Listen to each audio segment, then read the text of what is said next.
Super excellent. DSLR এসালা এমন এক অস্ত্র, তোমার হাতে থাকলে কিছু মেয়ে নিজের থেকেই খুলে দিবে বস্ত্র।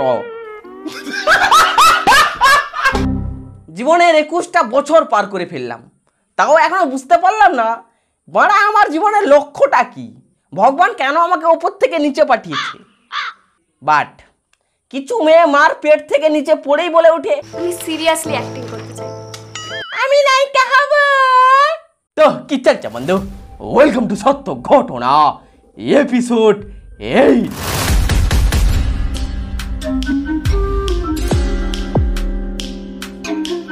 গল্পের শুরুতে আমরা 14 বছরের কোচিকে দেখতে পাই। সুখে থাকতে থাকতে বোর হয়ে গেছে, তাই একটু বাইরের হাওয়া খেতে বাড়ি থেকে পালিয়ে যায়। 14 বছরের কোচি মেয়ের বাড়ি থেকে পালানোর কারণ কি হতে পারে, একটু ধ্রুব রাইটিং হতে বলবো। পালানোর কারণ কি হতে পারে? অপশন এ ভালোবাসা, অপশন বি ইস্ক, অপশন সি প্রেম, অপশন ডি মোহাব্বত। কোনটা হতে পারে এটা জানার জন্য আমাদের দুপা পেছোতে হবে। 14 বছরের কিশোরী অদিতি গভীর রাতে তার বাড়ি ছেড়ে পালালো। কিসের অভাব ছিল তার? ভালোবাসার অভাব ছিল, যেটা তুমি জুন আন্টিকে দিয়েছো, আমার শিবই কাকিমাকে দাওনি। শোনা গো আমার।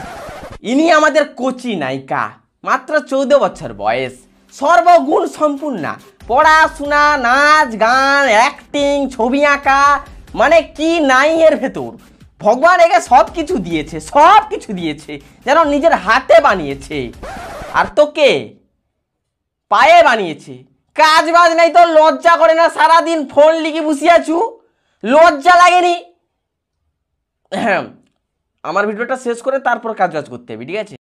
ওকে। এই পৃথিবী ছেড়ে চলে যাচ্ছি কোনো অজানা এক জগতে। জানি জানি তুমি আমায় ভালোবাসো না, তোমার ভালোবাসা অলকা, কিন্তু তাতে তো আমার ভালোবাসা মিথ্যা হয়ে যায় না। কোচি কাকিমা কি ভাবছো মেয়েটা প্রেম করতে গিয়ে ছ্যাঁকা খাইছে? না, এতক্ষণ কোচি অ্যাক্টিং করছিল। সত্যি দারুণ অ্যাক্টিং করে, পুরো একদম ন্যাচারাল। ঋতুপর্ণা রচনার থেকে তো ভালোই করে। What a natural acting! কাকিমা তো অবাক, কাকুও খুব ভালো মানুষ। মেয়ে রচনা ব্যানার্জির মতো অ্যাক্টিং করছে শুনে গর্বে গর্ভবতী হয়ে যায়, সরি গর্বে বুক ফুলে যায়। তুমি দেখে নিও, অদিতি একদিন আমাদের সবার মুখ উজ্জ্বল করবে। হ্যাঁ, বাড়ি থেকে পালিয়ে। কোচি আমাদের সোশ্যাল মিডিয়া ইনফ্লুয়েন্সার, কখন নাচে, কখন গায়, কখন আবার ছবি আঁকে। ফলোয়ার্স না বাড়লে পথটা আবার বাকি। কত ফলোয়ার্স জানি না কোচির, বাট আমার থেকে তো বেশি হবে। মেয়ে বলে কথা, তার উপর আবার বিচড়া দাঁতের হাসি, যা দেখে ছেলেদের ঘুরে যায় মাথা। পড়াগুলো সাবস্ক্রাইব কর ভাই, সাবস্ক্রাইব ভাই প্লিজ ভাই, সাবস্ক্রাইব ভাই। কমেন্টগুলো পড়তে পড়তে একটা কমেন্ট কোচির মনে কাতুকুতু দিল। ডিপিটা লক্ষ্য করেছো? ডিএসএলআর আউসালো, খুব ভালো লাগলো। তুমি তো জানোই যে তোমার মিষ্টি চেহারা, তার মধ্যে তোমার অভিনয়টাও ভালো। বেটা মন মে লাড্ডু ফুটা। আমি বলুম না, আমার শরম করে। ব্যাস শুরু চ্যাটিং খেলা। সামনে থেকে দাদা আমাদের মাখন লাগাচ্ছে, কোচি আমাদের আস্তে আস্তে মোমের মতো গলে গলে পড়ছে। ও হাসি দেখেছ?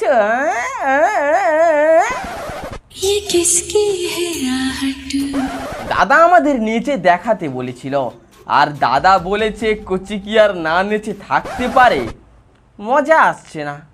সায়ন্তিকা দিয়ে গিটারটা নিয়ে আসো।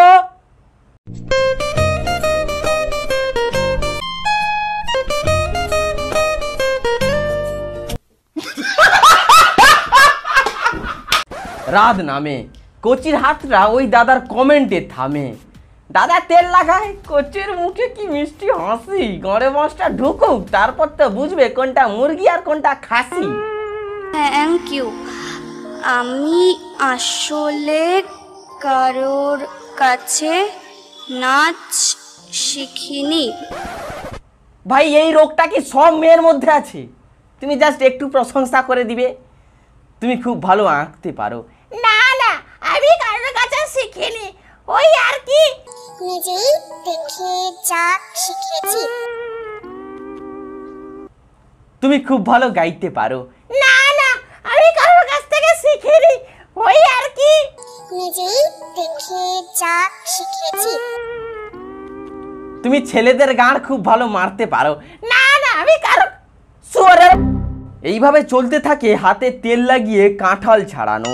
ঢ্যামনা ছেলেরা কিছু পারুক আর না পারুক, প্রশংসা করতে হেভি পারে। শালাগুলো কুত্তার গুয়েরও এমন প্রশংসা করে দিবে, কুত্তার গুটাকে ও কিছুক্ষণের জন্য মোমো মনে হবে।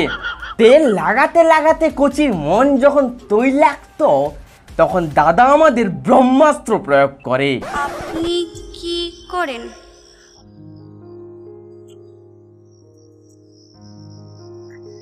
আমি ফটোগ্রাফার। হাসি দেখেছো কচির মুখে, হাসিটা দেখো। ছেলের ডিএসএলআর আছে, এটা শুনে যে মেয়েদের কি অর্গাজম নিঃসরণ হয় ভগবান জানে। ভেতরে সায়েন্সটাকে একটু মন দিয়ে বুঝতে হবে। দেখো, মেয়েরা কিন্তু বিয়ে করার জন্য সরকারি চাকরি ইজ বেস্ট, কিন্তু প্রেম করার জন্য একটু অন্যরকম ভাবে ওরা ভাবে আর কি। মানে প্রেম করবি, ছেলের সরকারি চাকরি আছে, ওকে ভেবে দেখছি। প্রেম করবি, ছেলের বাবা টিএমসি করে, আবার ওর বাড়িতে বিস্কুট ফ্যাক্টরি আছে, ওকে তাও ভেবে দেখছি। প্রেম করবি, ছেলের ডিএসএলআর আছে। আমি কি আমার অ্যাক্টিংটাকে সিরিয়াসলি নিতে পারি, মানে কেরিয়ার হিসাবে? দাদা আমাদের হালকা তেল লাগাতে লাগাতে কচির মনে ঢোকায় তুমি নায়িকা হতে পারবে, তোমার ভেতর ওই ট্যালেন্ট আছে। ব্যাস, এটা যদি একবার তুমি কোনো মেয়েকে বলে দিয়েছো, পাংসি বনু উঠতে ফুরু মস্ত গগন মে, তেমন অ্যাক্টিং নয়। তাহলে কিরম অ্যাক্টিং? সত্যিকারে, যেমন টিভিতে, সিনেমায়। যেমন রচনা ঋতুপর্ণা অ্যাক্টিং করে, যেমন সায়ন্তিকা গিটারের ফোঁচ চুলকায়, তেমন অ্যাক্টিং। কাকা হালকা একটু পাছা লাল করে দেয় কচির। আহারে মন খারাপ। ডিএসএলআর দাদা আমাদের ফোন করে আর বলে, মন খারাপ করো না সোনা, কাল যাচ্ছি তো আমি ডিএসএলআর নিয়ে। Wow, super, excellent. ওকে, দেখি দেখি কেমন হলো। এন্ট্রি হয় আমাদের হিরোর। সালা মালটা ঢ্যামনাই থেকে গেল। এই কিছুদিন আগে এপিসোড 3-তে মালটাকে চেটেছিলাম, ওখানে সালা বুদিবাজ ছিল, এখানে সালা কচিবাজ। ভালো হবি না ভাই, তুই কি ভালো হবি না ভাই? মালটার চাউনি দেখেই মনে হচ্ছে মালটা পাক্কা শুয়োরের বিচি। কচি তো আমাদের গোলে জল। কি যে হচ্ছে আমাদের সমাজের মেয়েদের, জন্ম হয়েই মডেল হব, আর ছেলেরাও রেডি মডেল বানানোর জন্য। আর এখন মডেল হওয়ার যে জার্নি খুবই সোজা, ফুল গাছ তলায় ফটো তোলা শুরু, ওই রুমে মডেল হওয়ার জার্নি শেষ। তুমি তো আর একা মডেল নও, কতজন পোজ দিয়ে দাঁড়িয়ে আছে। সবাই সমান নয়, সব ক্যামেরাম্যান সমান নয়, সব মডেল সমান নয়, সব ক্যামেরাম্যান আবার টাকা নেয় না। আপনার ছবি তোলার হাত কিন্তু অসাধারণ। এই কথাটা মনে রাখবে ভালো করে, বিশেষ করে মেয়েরা। এই কথাটা যদি তুমি একবার ক্যামেরাম্যানকে বলে দিয়েছো, তুমি সারাদিন পোজ দাও, সারাদিন ক্যামেরাম্যান সারাদিন ফটো তুলতে থাকবে ভাই। মানে এই কথাটা একটু মাঝে মাঝে বলে দিবে, মানে আপনার ছবি তোলার হাত কিন্তু অসাধারণ। এই কথাটা টুকটাক একটু বলে দিবে ভাই, টাকাও নেবে না, তার ক্লান্তি বোধও আসবে না, এই তারা আলাদা লেভেলে চলে যাবে ভাই। থাক এসব কথা বাদ দিন, নিজের পুঁতে হাত দিন। দাদা হচ্ছে ঘুঘু মাল, লোক দেখানোর জন্য ক্যামেরা দিয়ে ফটো তোলে, আসলে দাদা জিভ দিয়ে কচি মাল তোলে। কচিকে দাদা বলে, আমি রাস্তা থেকে তুলে নায়িকা বানিয়ে দিই। এই ফটোগ্রাফি ছাড়াও আমি বেশ কয়েকটা প্রোডাকশন কোম্পানির সঙ্গে কাজ করি অ্যাজ এ কাস্টিং ডিরেক্টর। এটা শোনার পর তো কচি পুরো আনন্দে বাউলা হয়ে যায়, মনে গিটার বেজে ওঠে। দাদার কাছে এইসব কচি মেয়েকে ফাঁদে ফেলা বাঁ পায়ের কেনি আঙ্গুলের কাজ। শুরু হয় বড়শিতে মাছ তোলার পালা। তোমার ছবি ওদের পছন্দ হয়েছে, হোম ফিল্ম ক্রিয়েশন, ওরা ওদের নতুন একটা ওয়েব সিরিজ বানাচ্ছে, আর সেখানেই একটা বিশেষ চরিত্রের জন্য তোমাকে সিলেক্ট করেছে। কচি শেষ। কচি তো মনে মনে কাজল মেঘে রচনা হয়ে গেছে। এ যেন স্বপ্ন সত্যি, কি আনন্দ আকাশে বাতাসে। বাট বাবা মানবে না, দাদা হেভি তেল লাগায় আর সন্দীপ মহেশ্বরী হয়ে যায়। তোমার স্বপ্ন সফল করবার দায়িত্ব কিন্তু তোমার, তাই তোমার বাধা তোমাকেই কাটিয়ে উঠতে হবে। আজ এখন যারা তোমাকে বাধা দিচ্ছে, একবার তুমি সাকসেসফুল হয়ে যাও, দেখবে তারা শুধু তোমায় মেনেই নেবে তাই না, বরং তারা তোমাকে মাথায় তুলে নাচবে।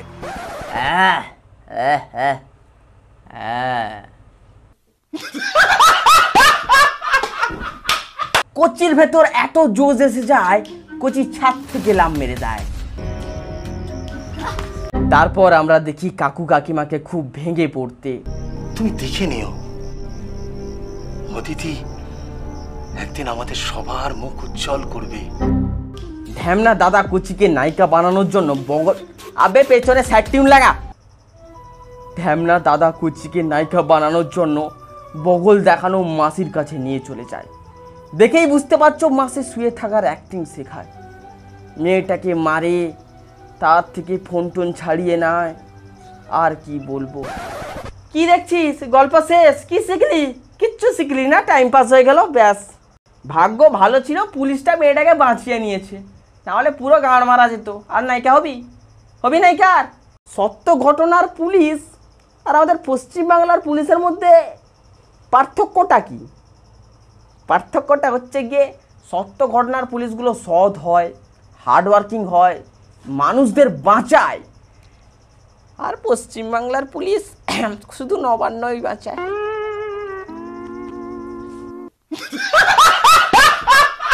সাবধান থাকুন, সুস্থ থাকুন, সিঙ্গেল থাকুন। ডিএসএলআর, কেটিএম এইসব দেখে জিভ ল ল করবেন না, আগে ছেলেটাকে ভালো করে বুঝুন। And tata, bye bye. সাবধান থাকুন, সুস্থ থাকুন। সাবধান না থাকলে আমার কি ভালো ছেড়া যায় না। অ্যান্ড এই প্লিজ ভাই সাবস্ক্রাইব করো ভাই।